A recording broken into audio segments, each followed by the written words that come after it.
Hey, today we're continuing our series, Upside Down Kingdom. And if you haven't been with us, and if you have been with us, you will know that Upside Down Kingdom is really based on that first and most famous sermon that Jesus ever taught, called the Sermon on the Mount.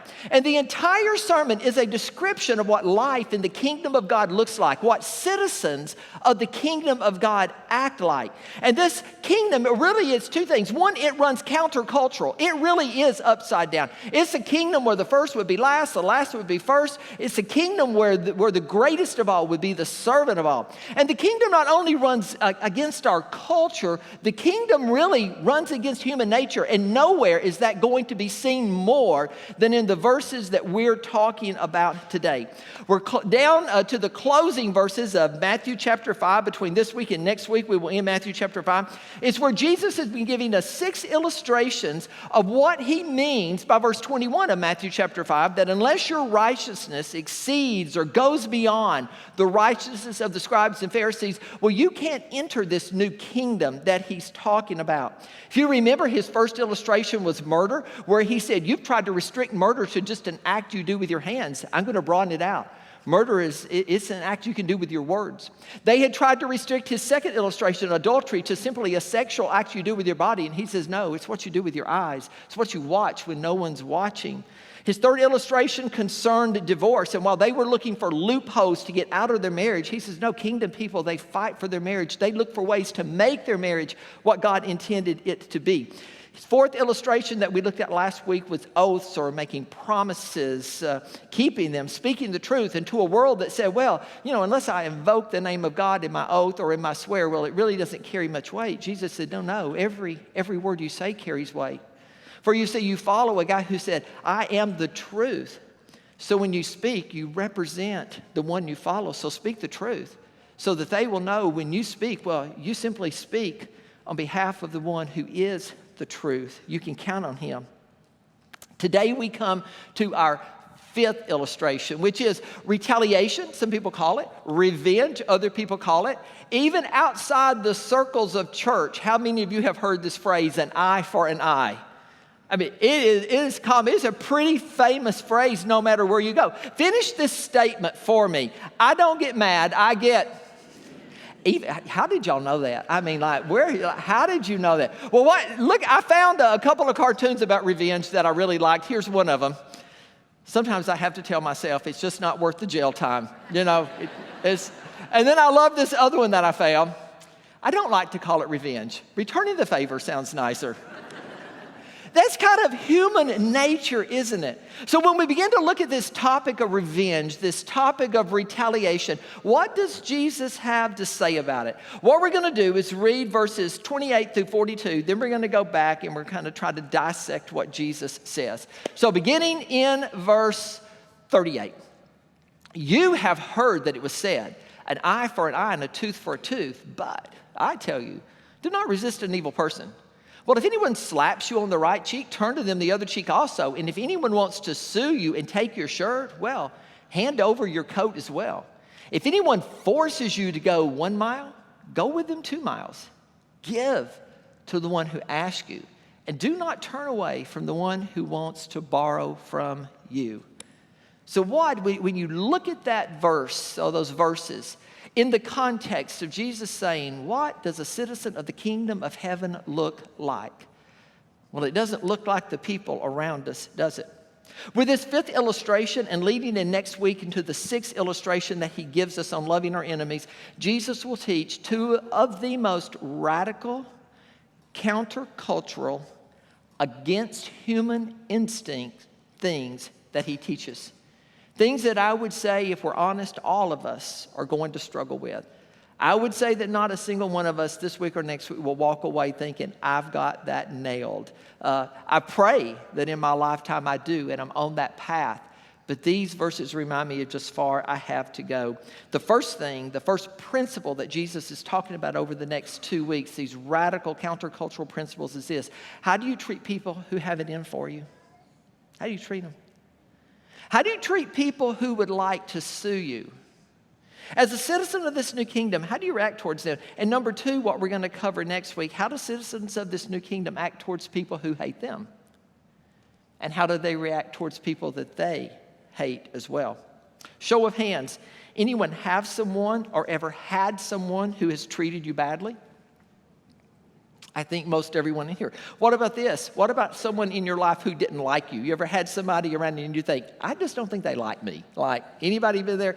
I remember as a high school, DECA, been at TGNY, and that was kind of a forerunner of Walmart that didn't really make it. Walmart put them out of business, but I was working there as a student in high school. And I remember thinking, I had this lady there, I thought, she doesn't like me. In fact, she hates my guts. And I don't know, she never really said anything to me, but I just had this feeling, this lady doesn't like me. So I made it my goal to like her, and I did something I should have done. One day I held her and I didn't let go. I just hugged her and I said, I'm going to hug you until you like me. And she was like, okay, I like you. And she walked away. I think I was a red and she was a blue. I'm thinking that was what it was. And one final question. Anyone have anyone here that you don't really like? I mean, maybe they're not here today, but anybody in your life that you think, you know what? I don't really like them. You know, some of you are truthful over there. The rest of you are lying. I know it because like you said, no, I ain't raising my hand to that. But I will raise my hand to that. People that you think, well, they're just hard to like. And I believe that Jesus waits and uses this illustration and next week to be the end of these 6 illustrations because he knows these are not only the hardest. He knows that these are really the ones that separate, as the old saying goes, the men from the boys. These are the ones that if you want to put up there, am I living a life that's a kingdom-filled life? What does that look like? And wow, it's going to be difficult. So let's put this teaching under some lens, same lens that we put the other illustrations that Jesus gives us on. Remember, the 3 questions we're asking ourselves are these. What did the law of Moses say? Number 2, what were the religious leaders of Jesus' day teaching? And number 3, what did Jesus say? So let's back up, go to the first one. And on this area of revenge, or in this area of revenge, what did the law of Moses say? Well, let's start back in verse 38. You have heard, and now Jesus is going to tell them what the law of Moses said, that it was said, an eye for an eye and a tooth for a tooth. And if you see there, an eye for an eye and a tooth for a tooth is in quotes. You know the reason that was in quotes and some of the others weren't in quotes? Is because that is an actual quote from the law of Moses. It's a pretty famous saying, and like the previous times Jesus has said, you have heard it said. But in this case, what he's doing, as in other cases, he's not disagreeing with what the law of Moses said. He is disagreeing with the Pharisees and the teachers of the law's interpretation of what the law of Moses said. And this excerpt that Jesus uses here is actually an excerpt from the law of Moses. It comes straight from Exodus chapter 21, Leviticus chapter 24, and Deuteronomy chapter 19. 3 different times the law of Moses said these words. In Exodus, it was first given after the children of Israel had come out of the land of Egypt, and Jesus is trying to teach them how to govern themselves in this new nation they find themselves. Leviticus really kind of explains what he says in Exodus, and then by the time you get to Deuteronomy, you're thinking, well, why did he tell them again in Deuteronomy? Well, if you remember what's happened is that all of those initial people who came out of Egypt, they died in the wilderness, didn't they? When you get to the book of Deuteronomy, the wilderness years are over. It's a brand new set of people. And I think Moses is saying, you know, before you get into this land, I need to remind you of the law that God gave us when he first told us that we were going to inherit the land. And one of the reasons I say excerpt is because it is a short clip. Jesus shortens, or he doesn't read all of it. If you actually read this verse from Exodus and Deuteronomy, he not only says an eye for an eye and a tooth for a tooth, but he lists several more. He says a hand for a hand, a foot for a foot, a burn for a burn, and a bruise for a bruise. So if this is actually what the law said, then Jesus' issue must not be with the words. Jesus' issue must be with the way they're applying the words, which leads us to question 2. So if those were the words, then what were the Pharisees and the teachers of the law saying about those words? And as we go through this next part, we're going to kind of mix the top 2 because Jesus mixes them a little bit between what the law said and then how they're interpreting it. So, but the days that Jesus is on earth, this law was being used as a justification for personal revenge. Getting back at someone who harmed you. The thought was this in the days of Jesus: if you did it to me, I can do it to you. If you took my eye out, buddy, I'm taking your eye out. You knocked my tooth out, you're wearing dentures next week. They were using it as permission to get back at someone who had wronged them personally.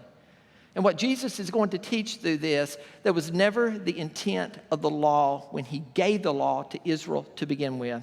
To actually know the intent of the law, it would be helpful to know two things. Number one is this. In Exodus 21, when the law was given, it was given to the nation of Israel. It wasn't given to the individual people within Israel. It was given to the nation as a whole. When it is repeated then in Leviticus and in Deuteronomy, he even narrows it down further. Not just the nation of Israel, it was given to the judges of Israel.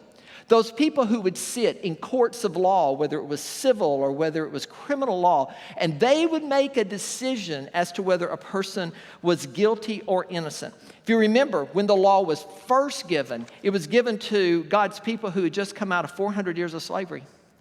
400 years of having the worst of humanity thrown at them. 400 years of what even the psalmist describes as ruthless and bitter, harsh, oppressive treatment.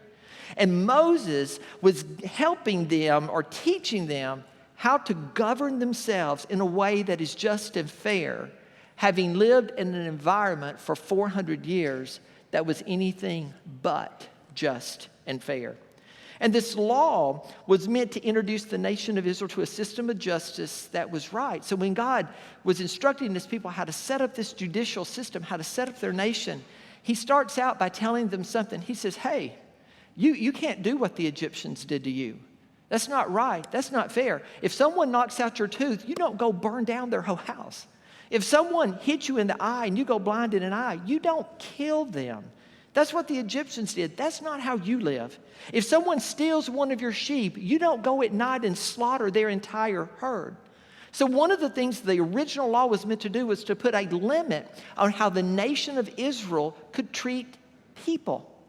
And if you read through this, it wasn't just their own people. It was people, as we'll see next week, it was people who were immigrants into their land.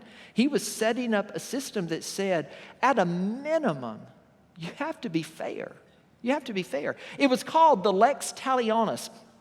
The lex talionis actually said this: the law of retaliation whereby a punishment resembles the offense committed in kind and degree. And it was given to limit one's expression of revenge because human nature is not to get even. I know we started there, didn't we? But that's not human nature. Human nature is to get, anybody know the word I'm thinking? Ahead. Human nature is to one up what you did to me. Oh, you killed my son? Well, I not only kill your son, I'm taking out your wife, your daughter, your mama, your daddy, and all the cattle in your field. It happens as early as Genesis chapter 4 when Lamech, I think is the way you say his name, somebody had done him an injustice, hadn't even killed anybody, and he looked, and in Genesis chapter 4 he says, if Cain was avenged sevenfold, I will be avenged 77-fold, and he starts talking about the people he's going to kill. And all of a sudden, you realize from the very beginning, people, there's this tendency sometimes in us, I don't really want to get even. I want to one-up you. I want to get a little bit ahead of where you are. So the intent of the law was to restrict punishment by the governing bodies to civil and court matters that would have been overseen by a jury. And once a person in a court of law, in a civil case or a criminal case, would be found guilty, this lex talionis would come into play that would limit the degree to which they could punish a person. So the law, an eye for an eye, a tooth for a tooth, it was first meant to limit retribution. And then secondly, it was not to be administered on an individual level. It was a law that was administered by their judges and their courts. But by the days of Jesus, both of these intentions were being broken.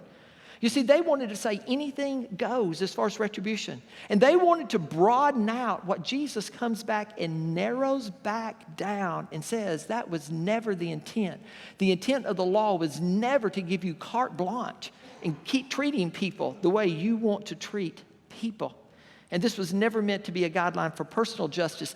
Under the old law, personal justice was called revenge. And there are several places in the old law where it says revenge is not a part of what God is doing.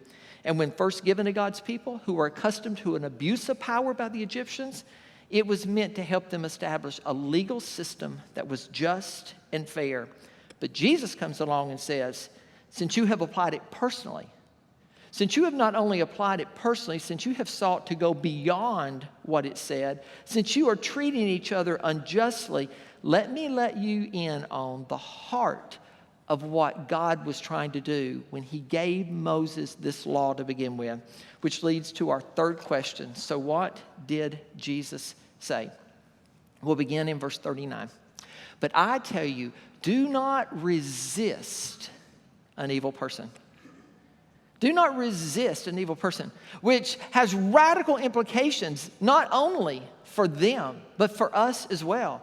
Do not resist an evil person. Jesus says, on a personal level, I want you to know there is no lex talionis. There is no, well, you can do up to them what they have done up to you. That's taking the law into your own hands. You see, the law didn't say you had to go that far. It was a proscriptive law, meaning you couldn't go any further. It wasn't that. It was a restrictive law that says you can't go beyond this. It wasn't the intent of the law to say, you put my eye out, then the law says you have to have your eye put out. If you read Deuteronomy and Leviticus, you will find that there were other options to punish a person. One was a fine. One was if you had a slave and you accidentally knocked their tooth out. If you had a slave and you knocked their eye out, you know what the penalty for you was? Which is kind of, when we think of slavery, we don't think of any penalty for the master or the owner, do we? Under the Old Testament, if you had a slave and you knocked their eye out, the penalty for you was this: you had to let them go. And then you had to make a way for you to pay for their life after that. If you treated a slave or person unjustly, then all of a sudden the penalty for you as the owner of that slave was to let that slave have his freedom and for you to find a way to let him live prosperly in the land. And all of a sudden when you look at that, you find, wow, Jesus' law was a little bit different than the law that we use today. You see, they had taken a law that said, this is as far as you can go from the punishment for this crime, and they made it say, you have to go this far, which was neither what the law said nor the intent of the law. But then Jesus just takes it to a whole new level, doesn't he? I mean, he just kind of jumps right over that, and he's saying, I don't like what you've done to the law. I don't like how you're seeking revenge. I don't like how you want to get back, how you live lives that consistently think of how you get back at the person who has done something with you. So this is what I'm going to tell you was God's intent from the very beginning. Do not resist an evil person. That word resist is an interesting word. It actually means do not seek to get back at. So what Jesus is going to do in the next few verses in this section is give us 4 illustrations of what he means by not resisting or not getting back at a person who has done you some injustice. And this list isn't an exhaustive list. It's just 4 illustrations. And as I read through different commentaries, I realized, a lot of people in our world, they get hung up on the list. And they try to make the list a law. Now, I am not a doctorate of anything except human life, the human life that I've lived. That's what I have a doctorate in, all my mistakes that I've made. But as I look through this, I've kind of come to a different conclusion than a lot of the commentaries I've read. I do not think that Jesus is giving us 4 examples of laws that we are meant to follow as human beings. I think Jesus is giving us 4 examples that show a principle of how he wants us to live our life. And if we take these examples that he gives and we try to make them laws, now I'm not saying they aren't good and we shouldn't live by them. I'm just saying if we try to make his examples laws, then we become guilty of doing the very thing that he is condemning in the Pharisees and the teachers of his law. Spoiler alert, the principle that every one of these 4 illustrations will talk about is this: the principle of self-denial. If the kingdom of God is a kingdom where the virtue of selflessness is premium, if the kingdom of God is a kingdom where the citizens of that kingdom are taught that they must deny themselves, then these 4 illustrations are forcing us to ask the question, how are you doing in being a kingdom person? First illustration is found in verse 39. The rest of it says this: if anyone slaps you on the right cheek, turn to them the other cheek as well. We'll go through these fairly quickly because they all kind of point to the same thing. In Jewish society then, and even in Middle Eastern communities now, to backhand someone, to slap them on the face, was considered an ultimate insult. And I don't think, some of the stuff I read said this is prohibiting people from defending themselves. And I don't think that's what Jesus is getting at all. This statement is not one of not defending your family. This statement is one of self-denial. Is there anything in this world that you would give up your rights for? I think this statement of Jesus is forcing us to ask the question, is there anything in your life for which you would turn the other cheek when nothing inside you would be compelling you to do it other than your goodwill towards them? Is there anything for which you would give up your right to get even? Is the kingdom of God worth that to you? You see, the teaching of Jesus has profound implications for how we respond when we're mistreated because of a relationship with Jesus. And it's begging the question this: have you dealt with that part of you that always wants to get even? Have you dealt with that part of you that always has to have the last say in an argument? His statement, I don't believe, is one of self-defense as much as it is one of self-control and self-denial. Paul in Romans chapter 12, and he's quoting from the law, from the book of Deuteronomy, and he reminds them of this. Jesus says, vengeance is mine. Vengeance is mine. So can you live in a world where you have turned revenge and vengeance over to God? Look at how he words it. Do not take revenge, my dear friends, but leave room for God's wrath, for it is written, it is mine to avenge. I will repay, says the Lord. So maybe sometimes when somebody does something to you, the right thing would be to go, sick them, God, sick them. And then you just kind of like, do your thing. Do that thing that you do. That's probably not the heart of the law either, so forgive me for saying that. That just popped in my head too. I don't know why. So like I said a few minutes ago, I don't think he's given us another rule to follow here. He's making a principle here. How do you do at keeping a check on that rage within you that wants to rise up anytime someone says something you don't agree with or insults you? Have you kept a check on that part of you that thinks you always have to have the last word, that feeling that you want to retaliate? Or are you a follower who, like Jesus, has chosen a path of self-denial? His second illustration of this one point is found in verse 40, where he says, and if anyone wants to sue you and take your shirt, well, hand over your coat as well. Which, I don't know about you, no one's ever sued me for my shirt. When I first read that, I thought, what in the world is he talking about? And here the illustration that Jesus uses, I think more than the example itself, he's going from a personal offense that's kind of on a personal level, and he's taking it to an offense that has found its way all the way into your court system. And again, what Jesus is warning us about in this illustration is the desire in all of us. I said this is human nature. It's the desire in all of us not just to seek our legal rights, but to do what?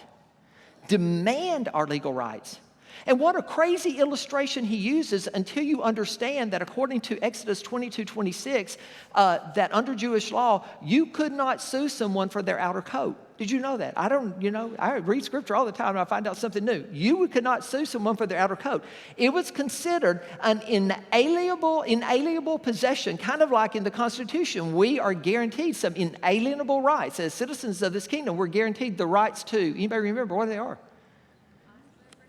Right there, life, liberty, the pursuit of happiness. There are certain things that you were guaranteed as a citizen. Well, as a citizen of the nation of Israel, you were guaranteed the right to keep your outer coat, but you could be sued for your inner coat or your shirt. So under the law, someone could sue you for this inner garment. Their shirt, some versions say, but no one had the right to sue you for your outer coat. And knowing that, do these words of Jesus do they sound different? If anyone wants to sue you and take your shirt, hand over your coat as well. You see, sue you is about force. Hand over is about an act of your will. Can you imagine a world where a person or how a person would respond if when they sued you over something they had a right to sue you over, if you said to them, hey, no reason to sue. In fact, I'll not only give you the thing you have a right to take, I will willingly hand over this possession I have that you have no right to even sue me for. Do you see when I said that Jesus is giving us a picture of a new kingdom? It's not like the kingdom you're a part of.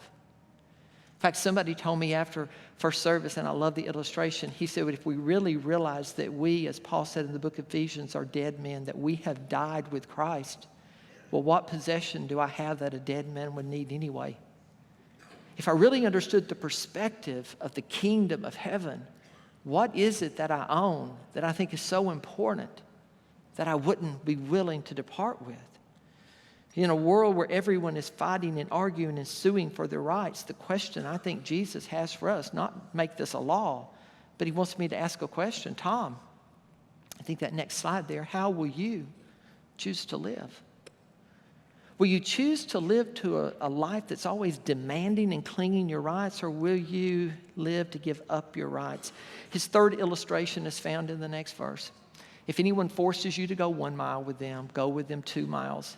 Now, that came from a custom that was customary, I would say, not only in Palestine, but it was customary throughout the laws, or throughout the traditions or the livelihoods of people in the Middle Eastern culture. And it was this, if your army, your army guys, your soldiers, your warriors, if it was us, it's our Marines, it's our Coast Guard, it's our Navy, it's our Air Force. If they were having to carry something from one distance to the next, well, it would be considered an honor for you to go and to carry them. And there was actually a law that said if they wanted you to, you had to. And when it was one of your own countrymen, it was almost like the patriotic thing to do. If one of your soldiers came and you could help them carry their stuff from here to here, well, who wouldn't do that? Because, man, you're protecting our country. You're for our country. But in the days of Jesus, wow, things have changed. Because the rub came not when someone from your own country compelled you to do it. The rub came when an army had conquered your land.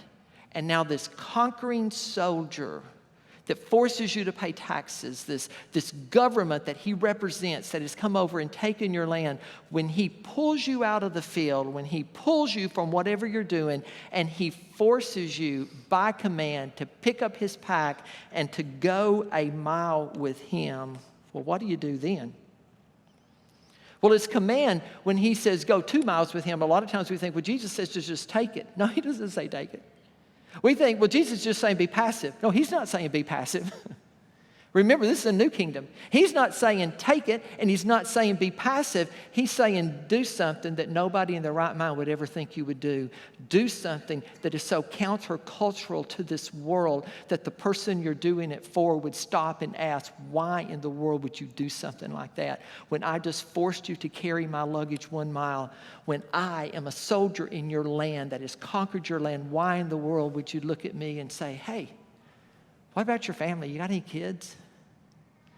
Hey, I don't have to demand my right of dropping your bags right here on the side of the road and walking away and wishing you dead. I could say, hey, man, I care about you. I care about your family. How could I pray for you? What would happen if you willingly took that guy's luggage and you went further than what you had to do? And again, this is not about carrying luggage. It's asking yourself a question. Am I a person who lives with this attitude of self-denial? Am I a person who just does what it takes to satisfy the law, to keep the job, to keep the peace? Or do I go beyond what is required? His last illustration is found in verse 42. Give to the one who asks you, and do not turn away from the one who wants to borrow from you. And in this verse, what Jesus does is take the principle that he's been teaching, after he's applied it to the way we interact with the people around us, after he has applied it to the people that take us to court and sue us for stuff, after he's applied it to our laws and regulations, or people we may not even like, he applies it to how we view the stuff, money in particular, that God has allowed to come our way. And like all the other laws, we could make this a literal law, which in my opinion would make us more like the Pharisees than like Jesus. Or we could ask ourselves, what is at the heart of what Jesus is asking me to do or to live as citizens of this new kingdom? And like the other things, I think it begs the question, how do I live my life? Do I live my life based on my rights, my money? Sorry about your luck. How will I take care of me? Is that the first thing I think of when money comes my way? Do I have enough? Will all of my needs be taken care of? Or do I ask myself the question, the money that has come my way, the resources that God has put in my lap, well, they belong to him. So, Father, what would you have me do with the stuff that you had given me for this little bit of time while I'm on this earth? You see, what Jesus is condemning is a spirit that always thinks of me first. All 4 illustrations beg the question, who and what do I think of first when I'm being insulted, when I'm being sued for something, when I'm being commanded for my time, or when I'm being asked for my resources? I don't believe a single one was meant to be a literal law to follow. I think it was a principle to guide our heart. All were given to get me to ask the question concerning my body, my clothes, my time, and my money. Do I live a life that's outward, hands out to the world? Or do I live a life that's inward? Do I follow a path of self-indulgence? Or do I follow a path of self-denial? Do I follow the kingdoms of this world that say, get what you can get, however you can get it? Or do I follow the king of this new kingdom that I've been invited to live, who said these words, if anyone would come after me, they must deny themselves and take up their cross and follow me. For whoever would seek to save their life, well, they will lose it. But whoever loses their life for me will find it. And I got to ask the question, if the king is asking me to live that way, did the king live that way? Listen to what Isaiah said concerning Jesus in Isaiah 50, verse 6. He offered his back to those who beat him. He turned his cheek to those who ripped out his beard and spit in his face. Or maybe the words from one of his good friends on earth, Peter, who years later would be thinking of how this Jesus changed the entire world, wrote these words in 1 Peter 2. When they hurled insults at him, he did not retaliate. When he suffered, he made no threats. Instead, he entrusted himself to his Father, who judges justly. You see, as a citizen of the kingdom of heaven, Jesus is inviting us to be a part of when it comes to my body and my clothing and my time or my money. What question am I asking? What would the king require of me? Which leads to the 6th illustration, which perhaps is the hardest.